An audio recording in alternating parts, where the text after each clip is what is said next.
Does that liken back to when you said best practices are rooted in like good manufacturing processes? Anybody can be there, but as long as quality control the steps along the way, Yeah. we're going to be all right. What that means is, and there's been a lot written up on this, is the lack of trust. It's the lack of trust with contact center leadership and their agents. That if we don't control everything, we can't rely on them, right? Yeah. And you combine that with AI taking all the easy stuff, and now the harder stuff's going to the agent. Are we in a day and age where we're being forced to hire higher quality agents and train them to think independently? Just a trend that we're on that the industry needs to get on faster? Absolutely. Absolutely. And that's not an easy thing. People already have a struggle to hire people into contact centers. There's already a talent challenge for people to bring people in.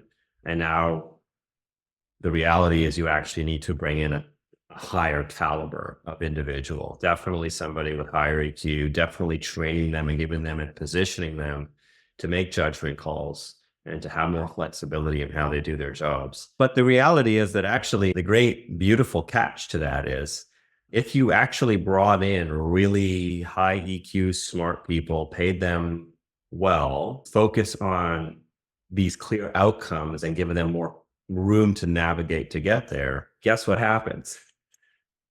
Attrition goes down. So you're paying them more, but you're spending way less on hiring. Hiring is expensive. Just the hiring process is expensive. The training process is expensive. How about the error rates from someone who's not fully proficient yet? That's expensive. So yes, you pay them more and you focus on great talent, but you actually lower attrition, lower error rates. And it becomes easier to find good people because you become a beacon really in the industry, a great place for people to be able to work and feel gratification, or people refer other people to the job. And then, hey, on the other side, beautifully, your customers are having a better experience. I promise you those handle times come down when you have someone who's really good at working with somebody.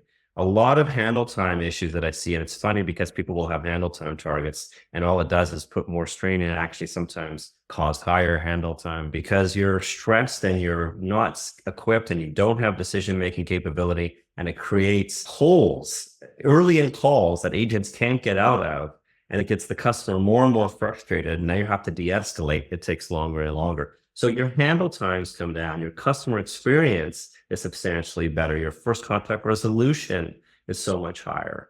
Amen to what you said. You definitely need to hire a different agent today. Pay them well, train them on different things, give them parameters that are wider and not so prescriptive. And you said something else that I love, which is trust. Trust begets trust. Contact centers by nature are a mistrusting environment. At least they have been historically.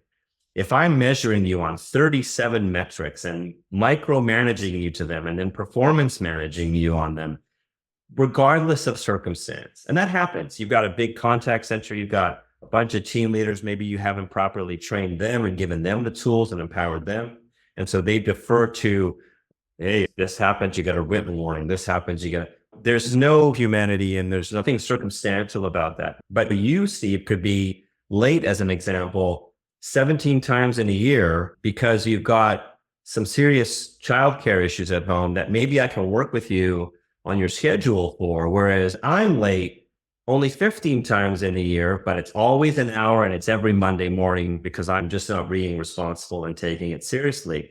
So I'm a bigger culprit than you are, but you might be further along on a performance management plan than I am. This is how the mistrust manifests. So all of these micro measures, all of these rigid performance management processes screams, I'm giving you something so important, which is the customer experience, but I don't actually trust you have any decision makeability, any competency to do that for me. So I'm going to micromanage you against these really strong metrics that not only do they communicate mistrust, but they actually hurt the customer experience. And the worst byproduct of all is you start to breed untrustworthy people because if you're not trusted, you don't actually behave in a way that's trusting. On the flip side, if you trust somebody out of the gate, if you hire really well, which is another thing I can get into, most people don't spend enough time in their hiring. If you hire really well, and you trust somebody and you let them know, hey, I'm trusting you. I know you were measured on AHT in the other center. I'm not measuring you on AHT. I'm measuring you on a great experience. And obviously, I'd like you to be responsible about how you use your time. And I trust that you can do that. I'm not going to come talk to you every 3 days about your AHT. What I have found in center after center to go that route, AHT comes down because people take that trust very seriously when they're trusted. But when they're not trusted, they're looking for the loophole. They're looking for the reprieve. They're looking for that chance to fill in a break because you didn't give them one. You haven't coached them in 3 months because it keeps getting canceled because of SLAs or because they get off a call 5 minutes early because they don't want to be out of adherence on their break because you don't trust them to make a decision about maybe being a little late on break because they stayed on the phone with the customer. So yeah, all of these things, I know I'm just totally rambled off way past your question, but it all connects, if you know what I mean.